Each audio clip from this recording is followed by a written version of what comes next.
Donc nous sommes réunis ensemble pour prier. Ensemble, c'est le pasteur Didier Petit pour l'Église protestante unie de France, la pasteur Christine Kling pour l'Église baptiste, Monsieur Michel Parmentier, où est-il? Non, il n'est pas encore là, mais il doit arriver pour l'Église anglicane. Le diacre Pierre qui est ici avec Brigitte Villanova pour l'Église orthodoxe et pour la CAT. La communauté du chemin neuf avec Brigitte Loyot ici. Et puis la CAT d'Olivette avec Christine Lenoir. Et puis l'Église catholique avec moi, Guy de Lachaud. Voilà, nous allons prier ensemble. L'essentiel, au fond, c'est ce qui va se passer dans nos cœurs.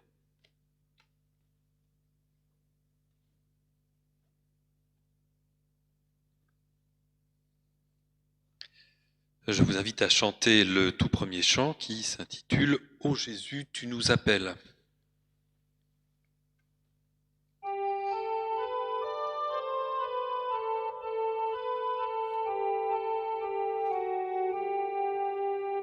Ô Jésus, tu nous appelles à former un même corps, à rester toujours fidèles, tous unis dans nos efforts, que jamais rien ne sépare ceux qui veulent te servir, mais que ton amour s'empare de nos cœurs pour les unir.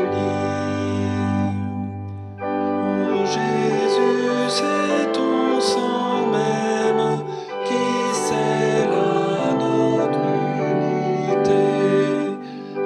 Apprends-nous comment on aime, donne-nous ta charité, que l'on trouve en ton Église le modèle de la paix, pour que rien ne la divise.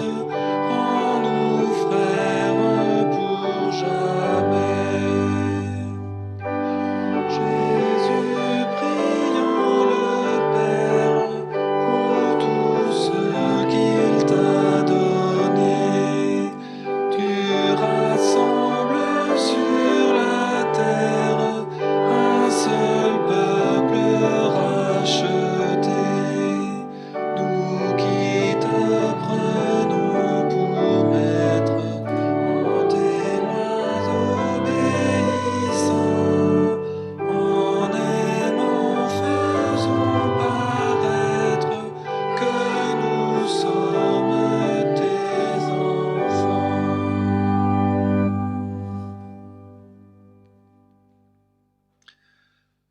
Bonsoir à toutes et bonsoir à tous.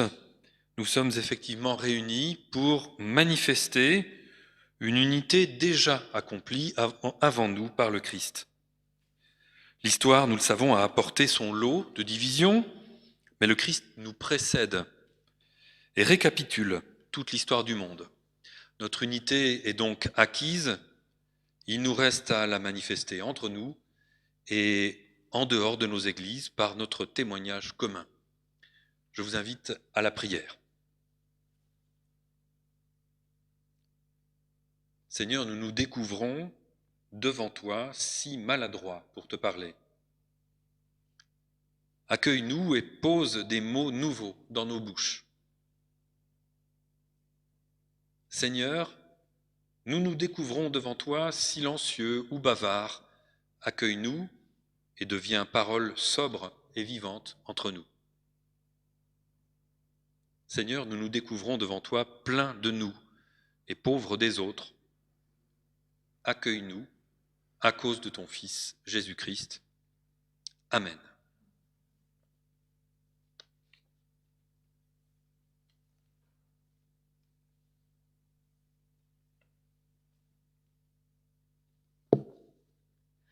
Nous vous invitons à la lecture du psaume 85.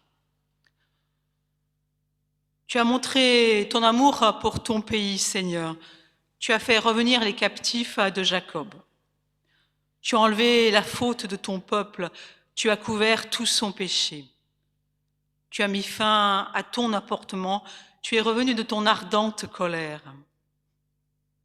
Fais-nous revenir, Dieu notre Sauveur. Renonce à ta rancune envers nous. Seras-tu toujours irrité contre nous, prolongeant ta colère d'âge en âge? N'est-ce pas toi qui reviendras nous faire vivre, qui sera la joie de ton peuple? Montre-nous ta fidélité, Seigneur, et donne-nous ton salut. J'écoute ce que dit Dieu, le Seigneur. Il dit paix pour son peuple et pour ses fidèles, mais qu'ils ne reviennent pas à leur folie. Son salut est tout proche de ceux qui le craignent et la gloire va demeurer dans notre pays. Fidélité et vérité se sont rencontrées. Elles ont embrassé paix et justice. La vérité germe de la terre et la justice se penche du ciel. Le Seigneur lui-même donne le bonheur et notre terre donne sa récolte. La justice marche devant lui et ses pas tracent le chemin. Je vous invite maintenant à ce chant qui s'appelle « Ma bienveillance » et qui est directement inspiré de ce psaume 85.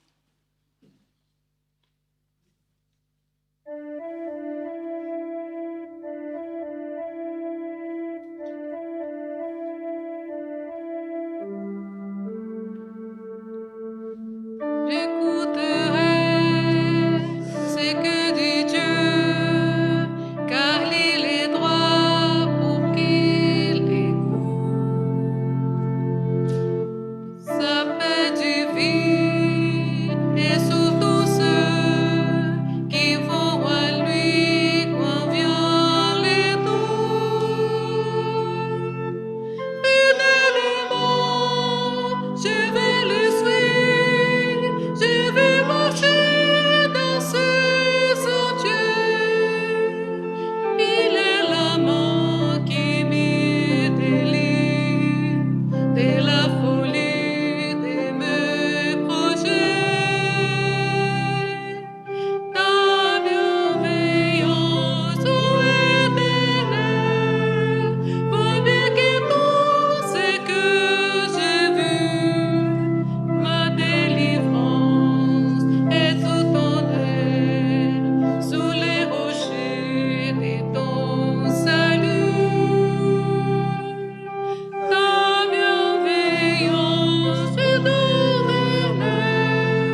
chercher des dons au salut.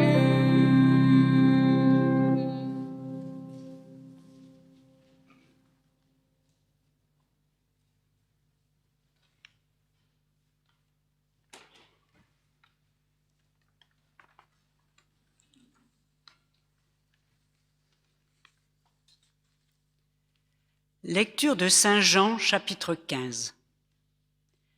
Moi, je suis la vraie vigne, et mon Père est le vigneron.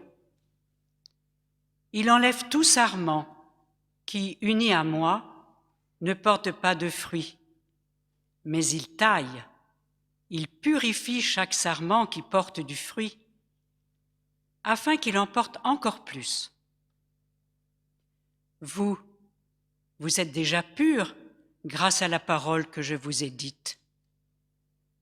Demeurez unis à moi, comme je suis uni à vous. Un sarment ne peut pas porter de fruits par lui-même, sans être uni à la vigne. De même, vous non plus, vous ne pouvez pas porter de fruits si vous ne demeurez pas unis à moi. Moi, je suis la vigne, vous êtes les sarments.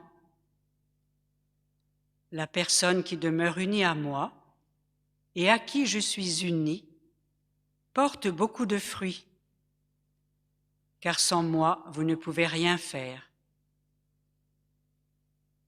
La personne qui ne demeure pas unie à moi est jetée dehors, comme un sarment, et elle sèche.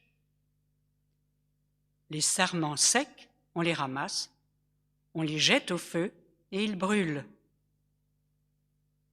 Si vous demeurez unis à moi et que mes paroles demeurent en vous, demandez ce que vous voulez et cela sera fait pour vous. Voici comment la gloire de mon Père se manifeste. Quand vous portez beaucoup de fruits et que vous vous montrez ainsi mes disciples,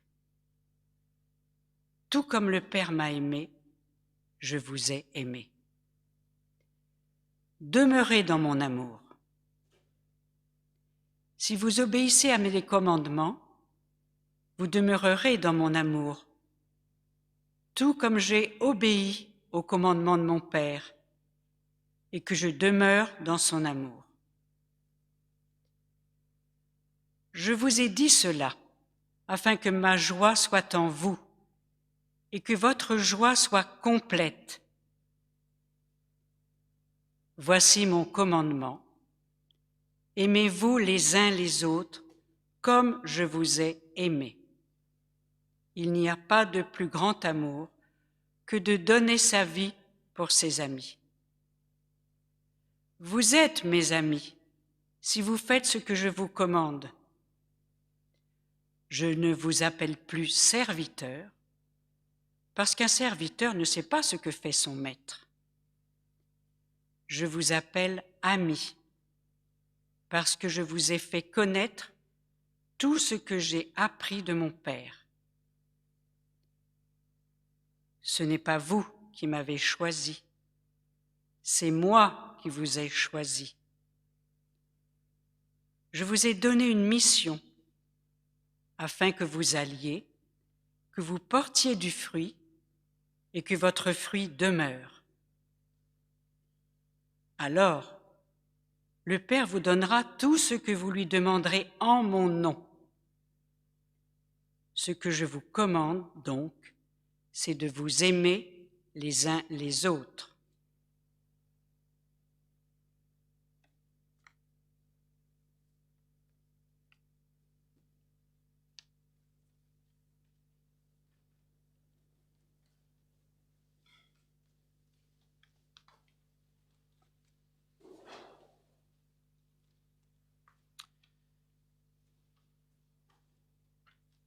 C'est donc cette magnifique page d'évangile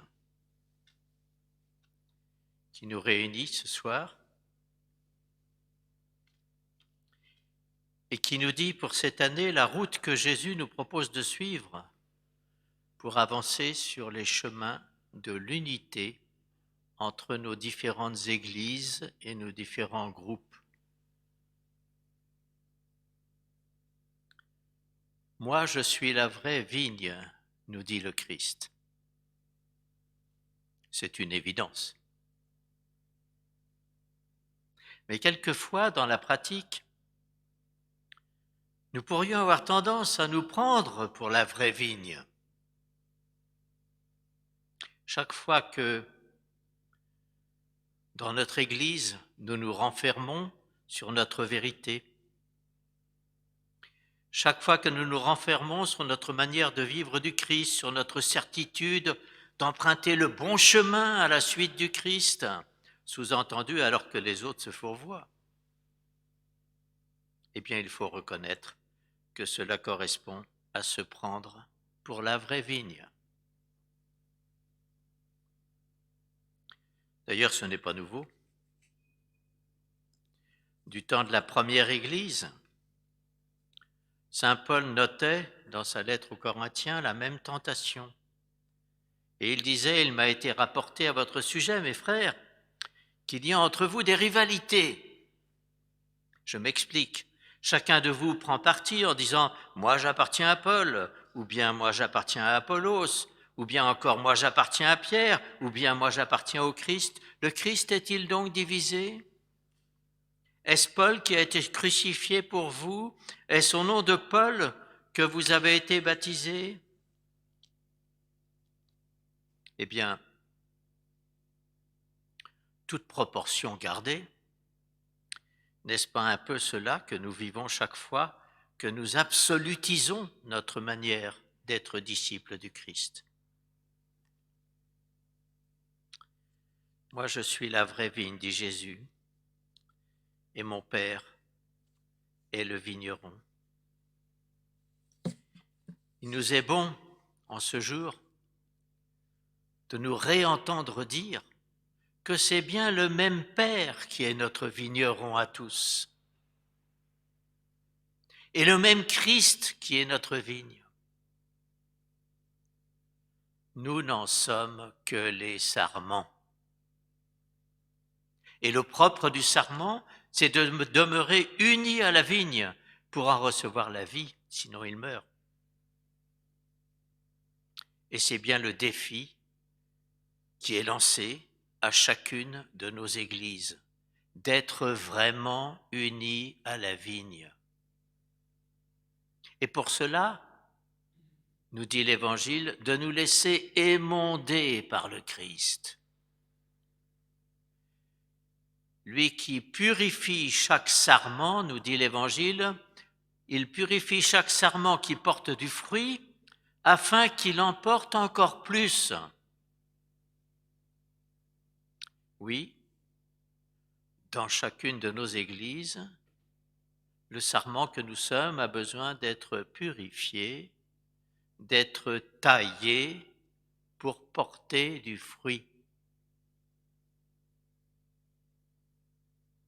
Alors il nous est bon de nous dire ensemble aujourd'hui, oui, chacune de nos églises, nous avons besoin de continuer ce lent chemin de purification, d'ouverture réelle aux autres sarments de la vigne et de vérification continuelle de notre attachement au Christ.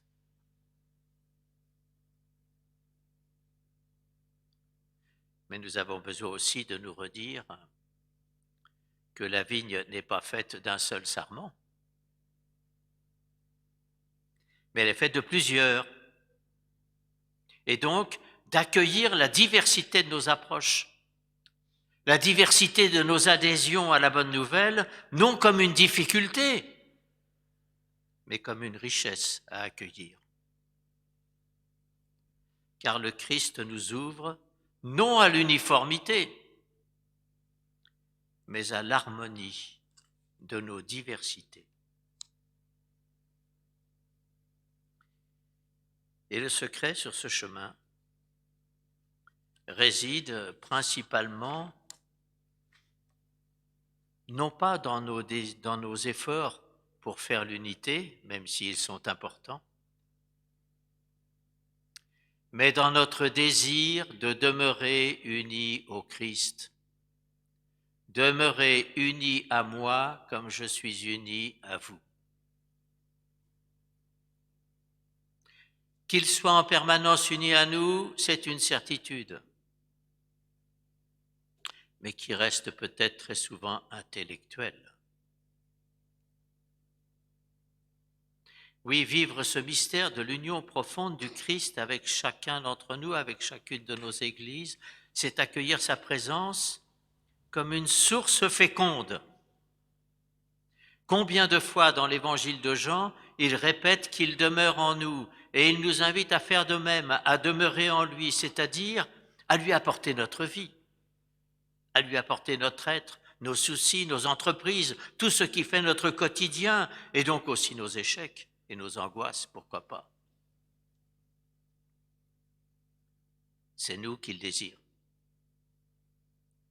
mais pas nous à moitié, nous tout entiers. Et il nous confie ce qui comble son Père. La gloire de mon Père, dit-il, c'est que vous portiez beaucoup de fruits. Oui, ce qui comble Dieu, ce qui lui donne du poids, c'est que nous portions des fruits. Et le moyen de porter des fruits est simple, c'est que vous obéissiez à mes commandements, dit Jésus. Si vous obéissez à mes commandements, vous demeurerez dans mon amour. Et il nous donne et nous répète son commandement, c'est que nous nous aimions les uns les autres. Voici mon commandement, dit-il. Aimez-vous les uns les autres comme je vous ai aimés. Et surtout,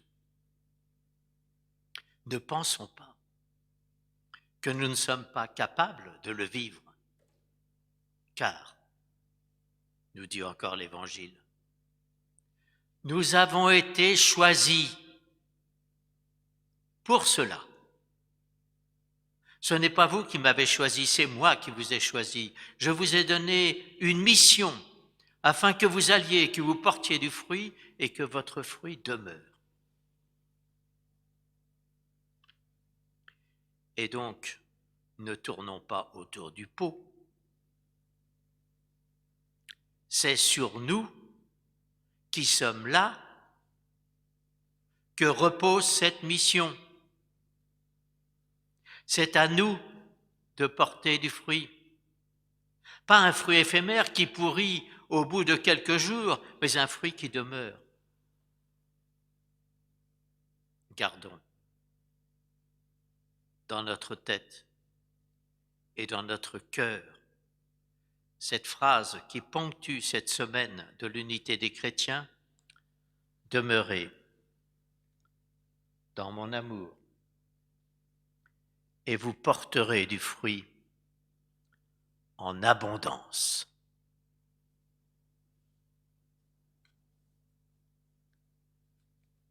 Amen.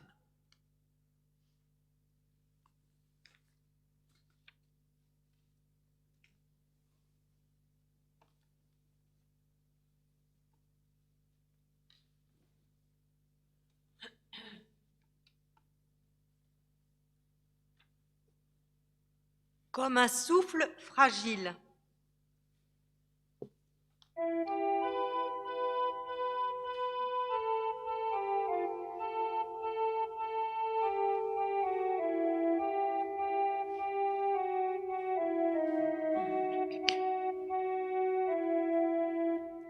Comme un souffle fragile, ta parole se donne, comme un vase d'argile, ton amour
je vous invite à dire le symbole de la foi énoncé par les premiers conciles œcuméniques.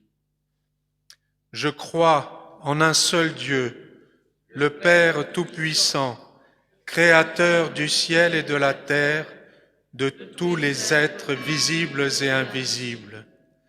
Je crois en un seul Seigneur Jésus-Christ, le Fils unique de Dieu, engendré du Père avant tous les siècles, lumière née de lumière, vrai Dieu né du vrai Dieu, engendré, non pas créé, un seul être avec le Père, et par lui tout a été fait.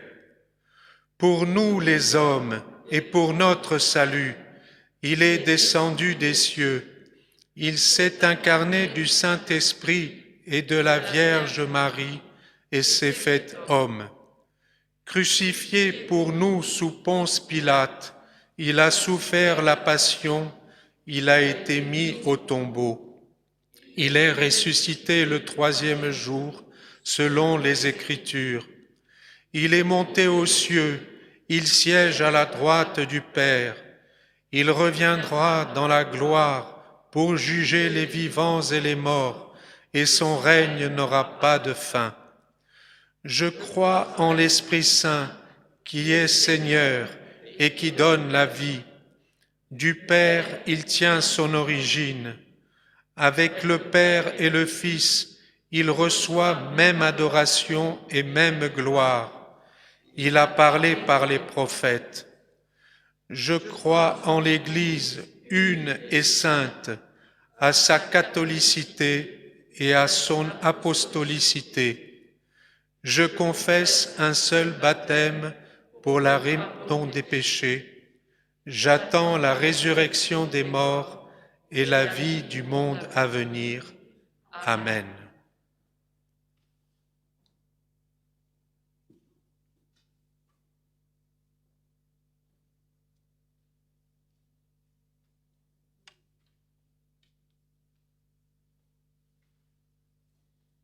Seigneur Jésus, toi qui as prié pour que tous soient un.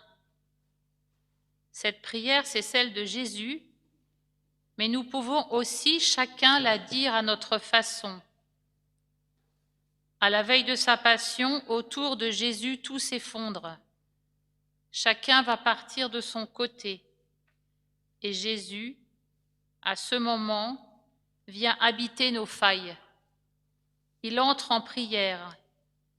Il se fait le témoin, la mémoire de l'unité. Il nous devance quand tout semble perdre sa cohérence, dans toute situation de division. Il devient le chemin de l'unité en donnant sa vie. Il est le point de passage entre les églises. Entrons dans la prière de Jésus et demandons l'espérance de l'unité.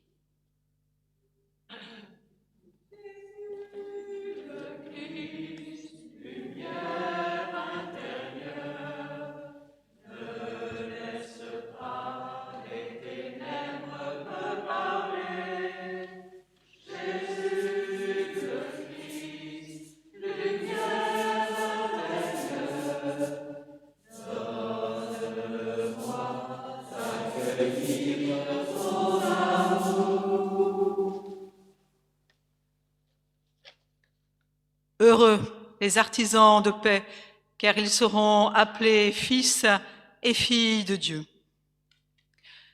Seigneur Jésus, en toi la paix et la justice se sont embrassées, et tu nous invites à devenir à ta suite ambassadeurs de paix dans un monde divisé. Seigneur Dieu, permets que nous ayons toujours à cœur de préserver et rechercher la paix, que ce soit dans nos familles, voisinage, lieu de travail et communauté de foi. Esprit Saint, fortifie-nous afin que nous ayons le courage de dénoncer ce qui divise et attise la haine, ce qui humilie et fait de l'autre un ennemi. Et avec les paroles du pasteur Martin Luther King, nous te prions.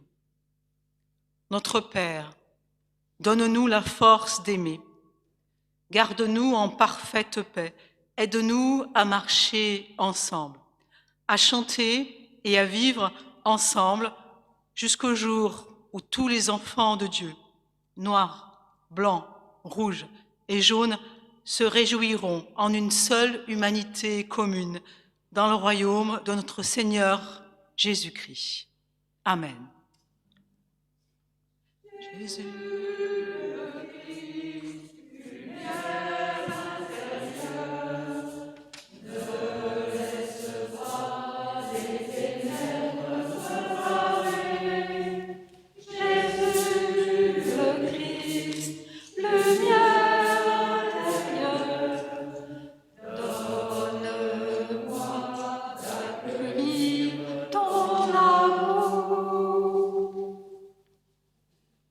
Pardon et réconciliation.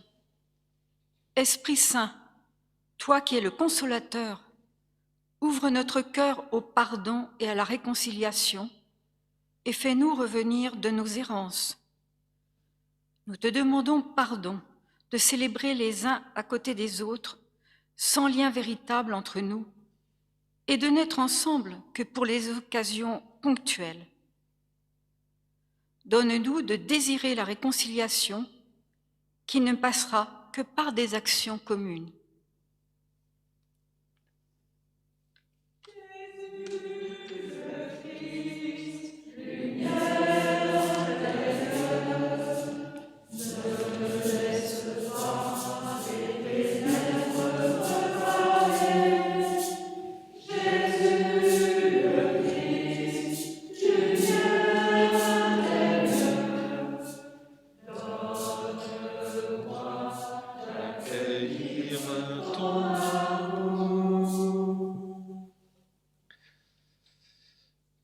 Heureux les pauvres en esprit ou pauvres de cœur, car le royaume des cieux est à eux. S'il est vrai que tu nous ouvres les bras, quels que soient nos sentiments d'échec ou de lassitude, alors Seigneur, tu nous délivres de nous-mêmes, là où nous sommes le plus vulnérables. Là s'enracine une force venue de toi, pour recevoir notre prochain tel qu'il est, lui offrir de l'ombre, la possibilité de faire halte, de se remettre des fatigues du voyage. Seigneur, apprends-nous l'accueil du fond de l'âme, l'accueil d'autrui en cette profondeur de la prière qui se passe de grandes démonstrations, l'accueil d'autrui en ce lieu saint de la prière que tu creuses en nous quand nous t'invoquons.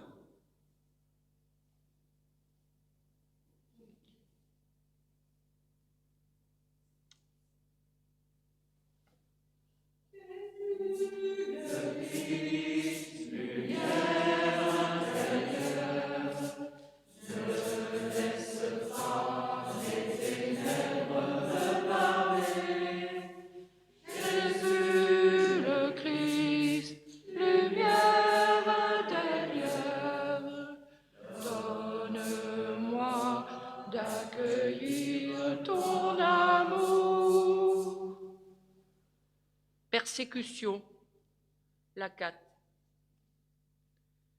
Seigneur, nous te prions pour Rami. Rami a dénoncé les discriminations et les violences subies par la communauté chrétienne copte de son pays, l'Égypte. Il est accusé de participation à un groupe terroriste, de diffusion de fausses informations, de troubles à l'ordre public à travers les réseaux sociaux. Asthmatique, il est laissé sans soins. Avec la 4, Action des chrétiens pour l'abolition de la torture, nous te prions, Seigneur. Viens lui en aide, lui qui souffre pour sa fidélité à ta parole, affermis son espérance, affermis aussi notre détermination à voir en lui un frère à secourir.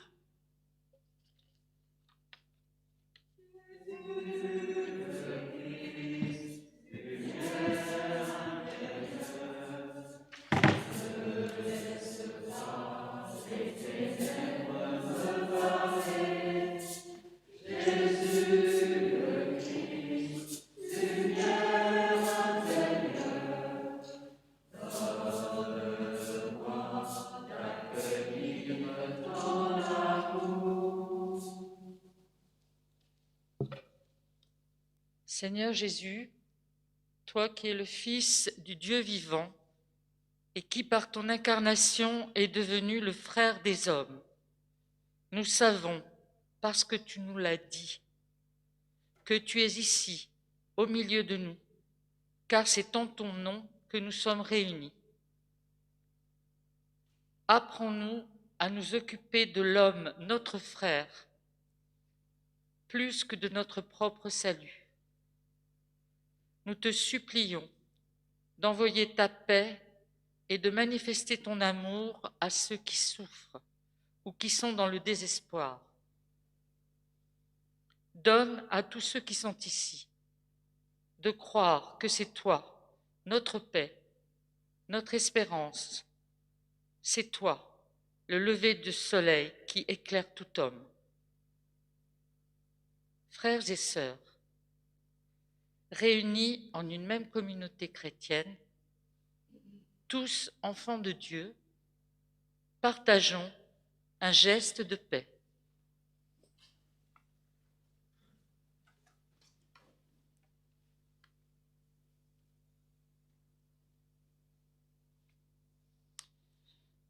Et maintenant, dans un même esprit, partageons la prière que nous avons reçue du Christ, notre Sauveur, et disons: Notre Père, qui es aux cieux, que ton nom soit sanctifié, que ton règne vienne, que ta volonté soit faite sur la terre comme au ciel. Donne-nous aujourd'hui notre pain de ce jour. Pardonne-nous nos offenses, comme nous pardonnons aussi à ceux qui nous ont offensés. Et ne nous laisse pas entrer en tentation, mais délivre-nous du mal. Car c'est à toi qu'appartiennent le règne, la puissance et la gloire, pour les siècles des siècles. Amen.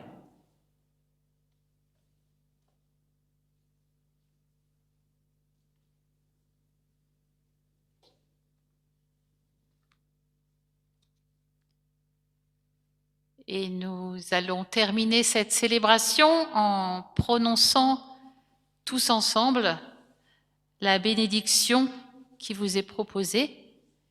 Et peut-être que nous pouvons aussi lever les mains. Que le Seigneur vous bénisse et vous garde. Que le Seigneur fasse briller sur vous son visage, qu'il se penche vers vous. Que le Seigneur tourne vers vous son visage, qu'il vous apporte la paix.